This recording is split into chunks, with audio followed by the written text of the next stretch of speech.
So welcome to the first Q&A of 2019. I'm just going to jump right into it. First question is, does Emma help you with your titles?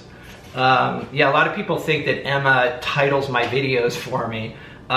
It's no. Lately I've been having fun with the titles, and I'm just thinking of titles that make me laugh. You know, for a while there, I was doing titles that were that would pertain to the subject matter that I was painting. But it just got boring, and I have 170 videos now, so it's like, how many times can you name something just like, you know, grassy meadow or this or that? Nobody wants to see that. Ultimately, the titles don't really matter, I don't think. So my philosophy is, I just try to have fun and make myself laugh, and that's it. Will I ever do a video with Emma where I'm teaching her how to paint? I don't think so, because she's a pretty independent person. Well, first of all, she lives in LA and I'm in the Bay Area, and we haven't filmed together for probably almost a year, and it was fun, but I think we're just kind of going in our own directions, you know, with our channels and everything. And so I don't know, we may film together in the future, but it'll probably be more vlog style, not painting style. Or not a painting video. She likes to do her own thing. When she was little, I would set her up and, you know, let her paint. So she made these little creatures out of clay and then did paintings. There's good sense of light. The sun's up here and it's actually casting a shadow. I don't know if I helped her with that, but she was probably about 8 or 9. People are fascinated with Bob Ross, so the question is, will I ever follow a Bob Ross tutorial? And there are so many people that are following Bob Ross tutorials, it's just not, it just doesn't work for me. Like, you know, I've enjoyed watching Bob Ross here and there. You know, I like his calm demeanor, and it is really kind of fun to watch his paintings develop and everything. But I wouldn't follow a tutorial. I mean, maybe there could be some kind of knowledge gleaned from doing that. I mean, there may be some tricks that I pick up. But God forbid any of his painting style seeps into my own. That could be really dangerous. I had a lot of questions about color. All right, so I'm just gonna jump right into those. Number one, do I mix my colors or do I use colors straight from the tube? So all of my colors are mixed. I don't think I ever use color straight out of the tube. Maybe occasionally I'll use a yellow right out of the tube if I need something super punchy, but not very often. So most of my colors are mixed. Black paint. How do I feel about black paint? Do I use black paint? If you mix black paint with yellow, it creates some nice greens for trees and everything.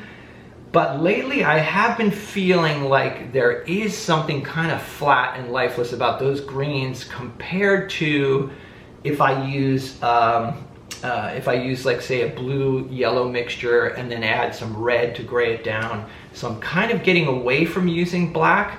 And then if black gets into other colors, it can be a problem too. So I go back and forth. So occasionally I'll have black. If I'm doing cityscapes, black can be helpful. It's a quick way to mix a gray. You know, a little bit of ivory black with some titanium white makes a nice gray to start out with for like doing streets and everything. But I can live without it, and I haven't been using it much lately.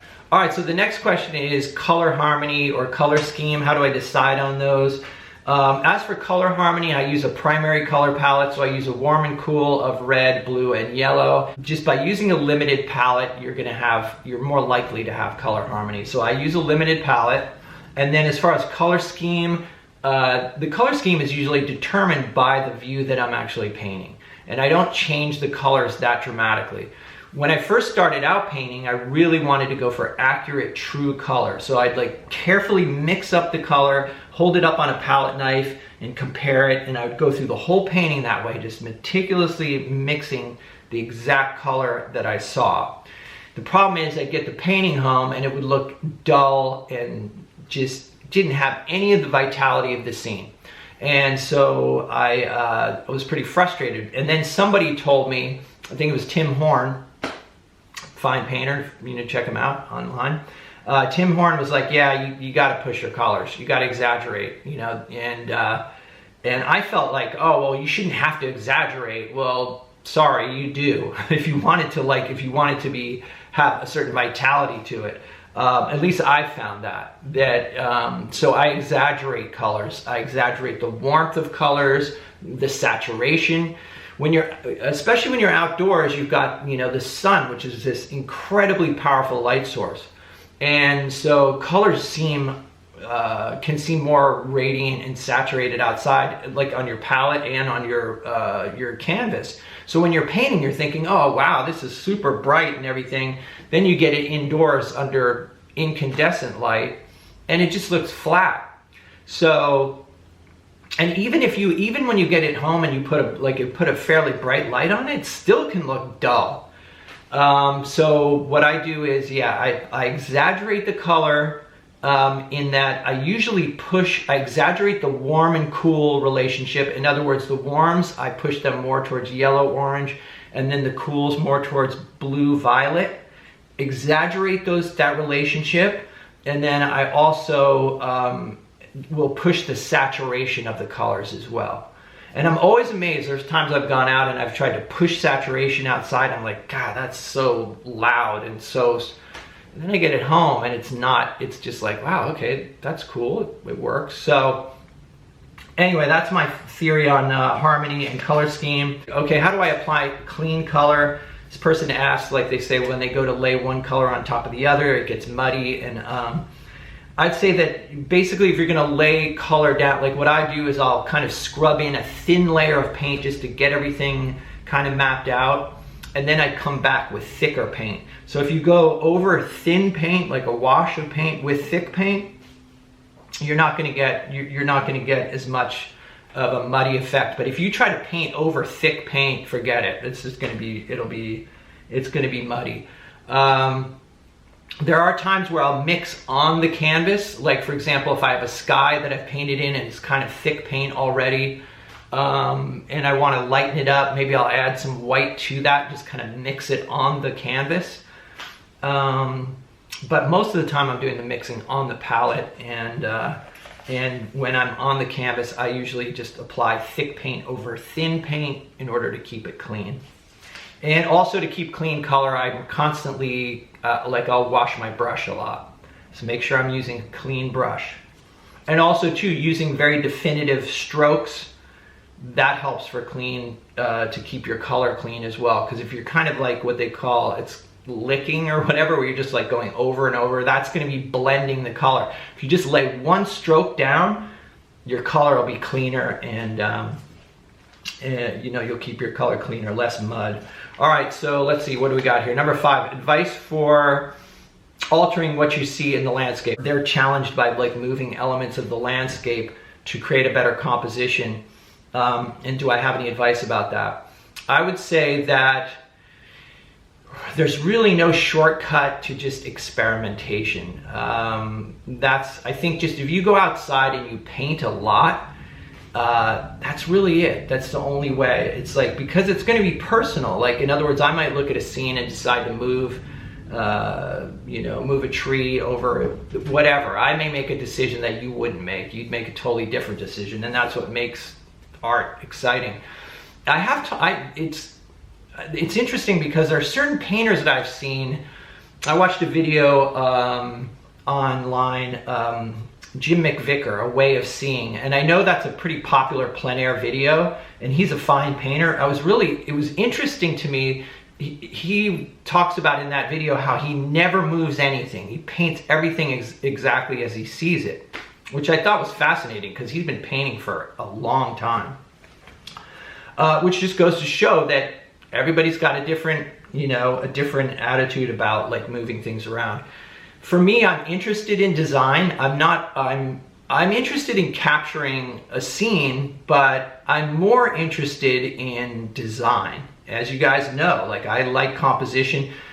It's really, if I was to go outside and look around to actually find a composition that I could directly copy, that I would be happy with, I'd be spending time, I'd be driving around all the time. So I find it much more exciting and fun and interesting to just try to make something out of what I see. That to me is creative, you know, where you're moving things around, you're pulling something from off to the right or off to the left. Ooh, I like that tree, the light on that tree. So that's the thing that I find when you're outdoors is there's all these interesting elements, but to have them all right where you want them, it's like, good luck, man. The only thing I can suggest to you is just to experiment and do it, and don't be afraid to fail. Don't be afraid to have things not turn out. Just do it, get out there and paint as much as possible, and you'll start doing it naturally, and you'll figure out what works for you. Okay, tips on loosening up. Okay, so I'm gonna do a video, about that, because that's a topic that I think requires, like, it could be like a 1-hour video. But anyway, I'm gonna do a video about loosening up. So basically, I'd say the way I loosened up is, again, painting a lot, and then also having a clear idea of what you want to paint. So like when you see me lay out a painting in the beginning, I'll just kind of sketch out I'll map out where the big shapes are. Now, what I do typically is I just quickly block in, what they call block in. I will come in with thin paint and just cover the whole canvas or panel, and I will cover it just with big shapes. Like, so, okay, I'll take all the dark shadow shapes, and then I'll work dark to light, and I will just fill in all of the shapes. So that, and that's, you can do that really quickly. If you start seeing in terms of shapes instead of things, that's the way artists see. They see, or at least that's the ideal thing, is to see in terms of shapes, especially painters. Maybe people who draw are like more focused on line. I would argue that even if you're an artist who draws only, if you see in terms of shapes, your art will get better. Because really that's what it's all about. It's about, you know, when you first start out, you start painting or drawing things, but basically what everything is, it's all shapes. So a good exercise is to take a photograph or, you know, an image that you want to work from, turn it upside down, and then just look at all of the shapes and reproduce those shapes. Because if you see it upside down, you're seeing it as purely abstract, and you're not going to be like, oh, that's a horse. Oh God, I need to paint a horse. Oh my God. Or, you know, that's a face. Oh gee. You know, there's all this like mental anguish that comes in, and you're just, because you're too much thinking about what the thing is instead of like breaking it down into, you know, visual components, you know, which are basically shapes of color. That's really all it is. Once you start seeing a scene as a collection of shapes, it's really easy to be loose because you're just like scrubbing in those shapes, and the more and more you do it, the more you realize, like, I don't even have to be super accurate. If I just like suggest this shape, this shape, this shape, it all comes together in a way that will surprise you. And then all you've got to do is maybe take, you know, like a few minutes kind of cleaning up and fixing things, and maybe adding a few details within those shapes.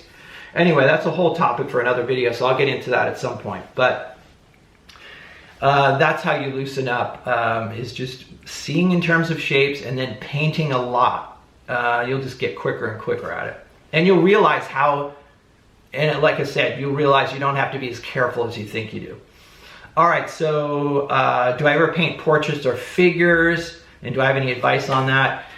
Yes, I do paint, like I'll paint figures in a scene. I've done a lot of that, mostly of family members and stuff, and I keep those paintings for myself. I have done quite a few too, like in the last show, there was several, like some kids crossing California Street, and there was one of Emma in that show also. And I've had others, like when I used to work construction, I had some, like, you know, some of my buddies working on like cutting wood and whatever, just sort of things like that. So yeah, I've done a lot of, I have done a fair amount of figure painting. So in portraits, I've done a few portraits, although I don't like doing portraits. I don't like doing them at all, because it's just not, when you're trying to paint to, like say, especially if it's a commission and somebody's expecting it to look like this person, that's really hard. You'll find if you ever do, you know, and I've done several of them, but they take probably, no joke, 10 times as long. You can get the whole painting almost finished, but to just get the face the way you like it, the tiniest alteration, you know, in the mouth or a nose or an eye can just like make the whole thing look really awkward. So I do paint faces occasionally, and I do paint figures, and I do enjoy it, but it's usually if I have an idea or vision that you know, motivates me to do that. And I'll probably be doing more of it in the future. I do find that painting larger helps. When you're trying to paint little tiny faces, that can be tough. You can spend a lot of time trying to get a tiny, like a face the size of a nickel or something, to try to just suggest that in a way that doesn't look weird or awkward. Can be really difficult. So I tend to like to paint figures bigger. Okay, and the last question is, what's my favorite painting of 2018? And that would have to be, it was a figure painting, and it was a painting of my daughter, Emma, and let's go look at that. So I've got it hanging up. And this one is a 24 by 36, and this is Emma out in the Sunset District of San Francisco, and that's an old Plymouth Fury. All right, so that painting was done from a photograph that I took of Emma, probably, I don't know, it was before her YouTube channel. She might have been 15 or 16 years old, and it was actually just before she started her YouTube channel. We used to go up to the city, get coffee, hang out, and she wanted to do pictures for Instagram. So we went up and we did some Instagram pictures, but then I wanted to take some pictures to potentially do a painting. And when I saw that car, I pulled over and I had her walk in various different directions, and then I, you know, looked through those pictures, and that one view, I decided, wow, I think that'd make a great painting. All right, so I did the painting, and then I posted it on Instagram. And it kind of, obviously it blew up, because at this point Emma was already had a big YouTube channel and all that stuff. And I had a show coming up, and Jen at the gallery was like, wow, that's a great painting, we'd love to have that in the show. But I didn't want to part with it, because it just, I just felt like there was certain magic that happened. So I thought, all right, I'm just going to do it, I'll do another version of it. So I did another version of it, and which was definitely more finished. And I still like the rougher one better, but that's because I like the way, there's something in the expression in Emma's face that just seems so much, it seems like her to me. And I took, the reproduction is super close. I even took calipers and I was measuring back and forth, and I was just, it's just amazing how impossible, even with like fine measuring tools, it is to reproduce a face. And so I was really happy with the reproduction. In a lot of ways it was more finished, the colors were more saturated, and but there was something in it that wasn't, for me, because she's my daughter and I know her, there was something missing in the reproduction. So I kept the original, and the reproduction sold to somebody who doesn't even know who Emma is, which is satisfying to me, because it really was about being, I just thought it was an interesting composition, interesting mood, and I'd like to do more paintings like that. All right, so that's it for this this Q&A.